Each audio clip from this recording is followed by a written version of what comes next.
Hey guys, Moldran here. Patch 2.0.1 had a lot of balance changes, a lot of skill changes. For example, the whirlwind barb got nerfed in the original form. And today I want to show you like the new builds that I've been using since the patch that worked pretty well for me in both solo and group farming. And yeah, let's get started. Now the first build that I have here is the so-called new whirlwind barb. Now a lot of people were afraid if the nerf to battle rage into the fray, we're not going to be able to like generate enough fury for a whirlwind barb anymore. But with a new build, with this new build, it actually works now. First we have Rend Blood Buff as the main attack. We don't need a Fury generator for this, but more on that later. This is a lot of damage, it's probably the main damage skill in this build, yeah. Then with Whirlwind Wind Shear, and that's the first Fury generator. Whirlwind Wind Shear costs 10 Fury, but you gain 1 Fury for every enemy struck. So if you hit 10 enemies with Whirlwind, or if you struck 5 enemies with it for multiple times, you always get Fury. So this almost doesn't cost any Fury, because you always get the Fury back because of the Wind Shear rune. And yeah, the only downside is you move at 75% movement speed, but it's still pretty fast. Yeah, then we have Wrath Berserk. Insanity got nerfed big time. It's now only 50% increased damage, so we go with Slaughter. It's really good when there are multiple enemies around and really snowballs the more enemies there are. It gets really strong. Then Battle Rage, here the rune doesn't matter that much. I use sometimes Into the Fray, which increases my crit chance, sometimes use Bloodshed. Actually with this build I should use Bloodshed for more DPS. Then I have second Fury generator in addition to Whirlwind is Overpower. This momentum, first it's a 400% damage AoE, which is really strong. And secondly, you can reduce the cooldown. This is a normal Overpower feature by 1 second for each enemy struck. So against a lot of mobs you can spam it. And what's really important here is the rune Momentum. Because now you generate 5 Fury for each enemy hit by Overpower. So if you hit 5 enemies with it, you get 25 Fury back. And that means you can keep up your Whirlwind and even get some rends in. And the last and most important one is Furious Charge. Now Furious Charge has 2 good runes or multiple good runes, but the one I'm using for this build is the Fury rune. Now this generates 10 Fury for each enemy hit while charging. And often you can just like charge 6 or 7 enemies and get a Fury full. And that means then you can start like whirlwinding pretty much an endless time. The passives, Weapon Master is pretty much guaranteed because it boosts your damage a lot. With X it's 5% crit chance, which is really good. This one can be exchanged, either Unforgiving, Animosity, or even Ruthless. And this one I want to keep for more damage, but yeah. I often change the passives around, there isn't really like the best combination, but yeah. Let's start with this build a bit. I want to farm a bit in Stonefort. And this is the build that I mainly use for group farming. That's where this build really excels. But yeah, in solo farming, there's a bit of damage missing, you can see, against the leads. Because you don't have Hem of the Ancients. So all you do pretty much is you just whirl, then you rend every now and then you also use Overpower when it's off cooldown. Still get Wrath Berserk up, so don't need to care about the explosion. When you ever run out of Fury, what you can do is you can just use Furious Charge, but I'm not going to run out of Fury. You can also use it to get out of AoE, like here. That's the new Frozen Pulse that spawns on top of you, so it's really hard to avoid. But yeah, once it's gone, you're free to go in and kill the opponent off. And yeah, this build is mainly my group build. I often play with Monk and Wizard, so we really synergize with each other. In groups I also change Overpower to Warcry to like provide something for the group. I mean, compared to other classes, Barb is not really that strong right now. I mean, maybe you would farm Torment 5 and Torment 6 just fine, but compared to other classes, the Barb might be a bit lackluster. Especially Monk and Wizard are definitely stronger than Barb right now. But that is because the game has been like optimized for level 70. At level 70, there's going to be a nice balance. When Barbs get Avalanche, we get so many new builds, so many strong builds. It's actually worth playing Barb again. Or they actually feel really strong again. I'm going to try to kill this Goblin, which is probably going to be really hard without Hem of the Ancients, but we'll see.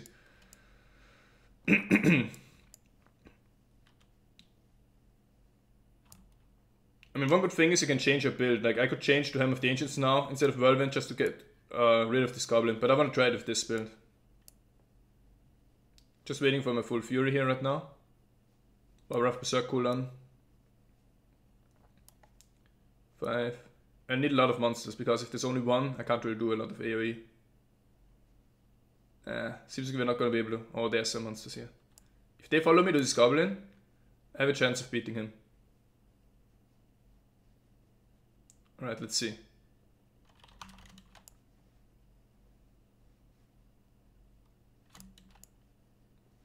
Can get the Fury full now. If the Fury is charged, see, full Fury bar instantly. It's gonna be close. I don't think I have enough DPS. Nah, almost. But if I would have changed my build to Hammer of the Ancients, I would have done it easily.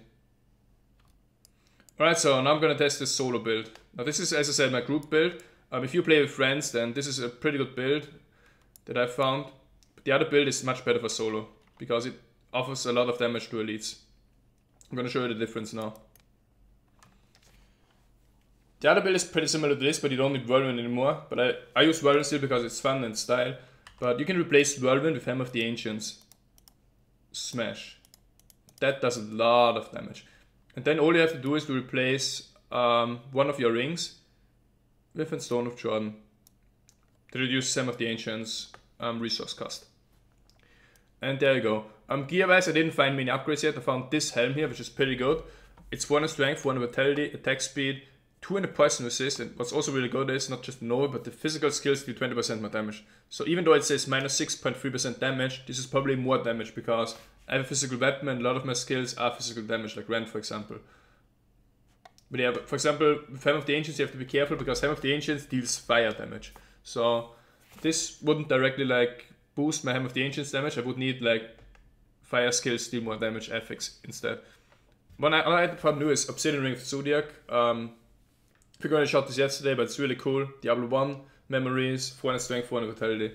But yeah, I'm gonna go keep those two now with this new spec. And keep this two is one of the best farming zones in this patch. But more on farming zones in another video. I just wanna show like the builds that I'm using right now so you can use them as well. I'm also gonna post some links to the builds in the description below. Alright, there we got an elite. So first I'm gonna get full fury, then a rend, and start hammering.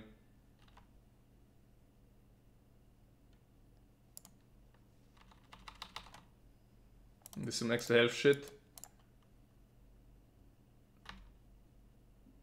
You can see a lot of damage. Then need Furious Charge again for Fury. I can finish it off. But yeah, the problem with this build is when there's not many monsters around, you don't have that much Fury. I can only charge for 20 Fury now. But yeah, champion packs are gonna die much faster with this build. I hope to find at least one champion pack here. Yeah, you can see my Fury is almost low now, and when I charge here, it's full. And then I can just rend, Hammer of the Ancients down, and keep going. And you can see big damage now with Hammer of the Ancients. See, everything just gets smashed. That's exactly how it should be, that's exactly how Barb should be played. Oh, we got a big room here. Ideal for rend and smash.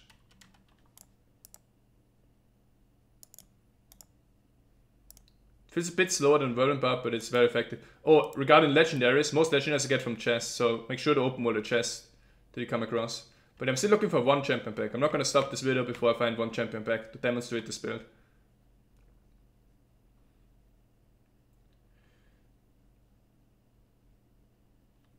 With this build, actually, the other Bell Rage wound would be better. So with this build, you shouldn't use Bloodshed. With this build, you should use Into the Fray, because the crit chance has a big effect on Hammer of the Ancients. Just one rend and hammer down. Works on Torment 6 as well, it's just a bit slower.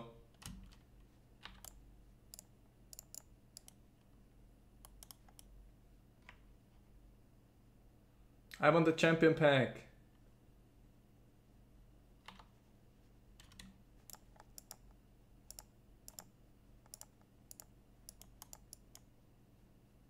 There's another chest. Oh, and we got a champion pack. Let's open the chest first. Oh, fuck it. But there you can see. I do one rend, and then I start Hammer of the Ancients. Get a Furious Charge in for full Fury. Probably finish it off now. Easy going.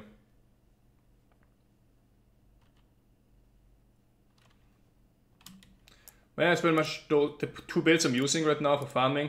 I farm usually in Keep the 2, but sometimes I go to Cave the Ancients in Act 1, which is also really good, which is more experience per hour solo, but it's boring.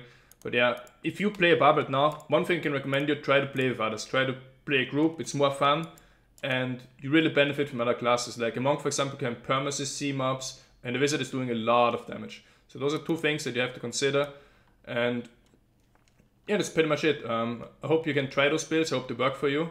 I don't think they're too gear dependent because they don't need like a certain quick chance or anything. All the fuel generators are like for any gear level. So those builds should work. Just make sure that you go to your own torment. Like you don't have to go to torment 6 or torment 5 if you don't have gear for it. Just go to torment 1, try out my builds, and hope it works for you and improves your farming.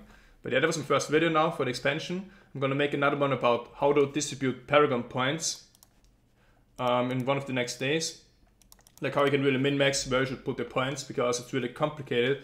And I can also make a video on the farming routes and show you the experience per hour that I'm getting, because the best thing you can do now to prepare for Reaper of Souls is get experience. The gear, all the legends you get now, they're gonna be replaced in 1 or 2 days into the expansion. But the experience points, no one can take that away from you. And yeah, hope you guys enjoyed the video. Thanks for watching. I'll be back.